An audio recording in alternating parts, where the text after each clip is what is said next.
which will bring death to those old issues that need to die for you, for me. Mars can make us act faster.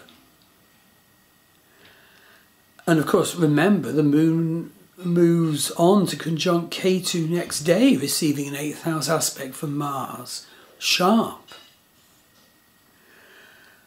And remember also that the energy of Hasta Nakshatra, which accepts Mars aspect, Hasta Nakshatra, where the eclipse falls, well, Hasta has a nervous and hasty energy, like the buffalo, its power animal. So make sure your decisions and courses of actions are focused on health, strength and purification, sorting out your life and ancestral and past life issues where needed, and by coming into your power by doing shadow work, but bring in that oomph of Mars energy, indeed tinged with the death and rebirth nature of the 8th house aspect. We'll feel it big. So, point number 7 is that Saturn, and we need to realise this, Saturn is super strong in Vedic Aquarius. And indeed, Aquarius is the sign Saturn rules, together with Capricorn. So Saturn is indeed the strongest planet by far at the time of this eclipse. That mustn't be forgotten. He's the only planet that is Jagrat, wide awake, at the time of this eclipse. And of course, Saturn demands our karmic responsibilities and karmic lessons be worked on, etc. I'm coming to that. But be aware at this time that Mars and Saturn are fighting each other. So there's a fraught energy, indeed, which grows to humongous manifestation in the eclipse of April the 8th. And be aware too that asteroid Sedna is square Mars, which heightens the prevailing energy of fraughtness, fear and possible terrible events.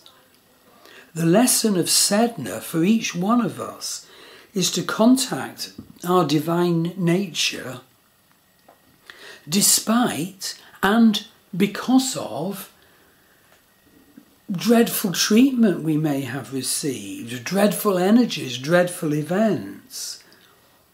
And that's around at this time. In the tropical western zodiac, Sedna's at 29 Taurus, Mars is square Sedna at 1 Pisces. So, despite this Saturn-Mars stuff, we mustn't be beaten down or confused by the tension, the anxiety, the worry. Instead, we must make a special effect to honour Saturn's nature. Saturn is Lord of Karma. Saturn demands that we fulfil the karmas we came in to solve in this life. In my reading, I can include your D60.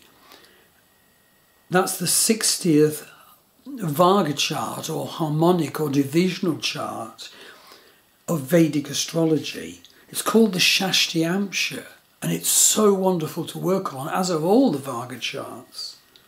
My goodness, they clarify so much. And the Shashtiamsha chart, the D60, defines the karmas we had run up, good and bad, by the time we died at the end of last life. Our higher self then reviews those karmas and makes a selection, partial selection drawn from all of them, which are the karmas we have to work on in this life, which are defined by our Vedic Rashi or birth chart. But the D60 defines our karmic totality and also the divine nature of each planet in the sense of that face of the divine which applies to how we experience that planet by the time we died. And sometimes the divine can have terrible faces, That's because Vedic astrology, like Tibetan Buddhism, is tantric, so everything, even the awful, leads or can lead to the divine.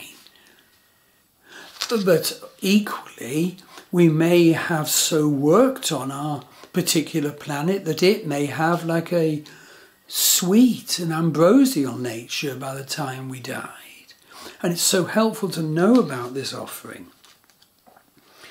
So don't be put off by the terrible confusions and tensions of this time.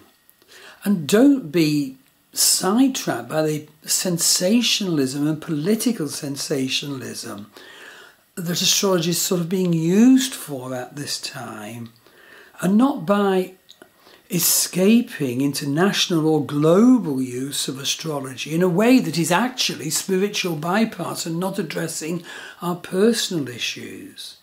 Focus importantly on the truths of our own life now. Do the vision work that this wonderful eclipse so calls out for. And with Saturn so strong like it is now, realise that we're also especially called to tie up unfinished business and tie up loose ends from the past at this time. So to get a reading from me, go to my Star Wheel Astrology website. I also have a worldwide dating site for those on a spiritual pathway. That's Love Star Dating. Yes, subscribe to this Star Wheel Astrology blog.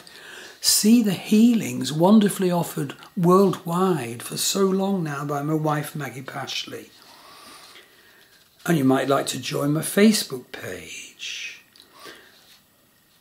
So I hope this analysis will be of help in doing, in sort of useful prompts and identifications of work we can do around the time of this eclipse, including meditation or vision work, and so sorting out our life and our issues, and so increasing the spiritual and making better the spiritual perspective we're bringing to our issues. Thank you.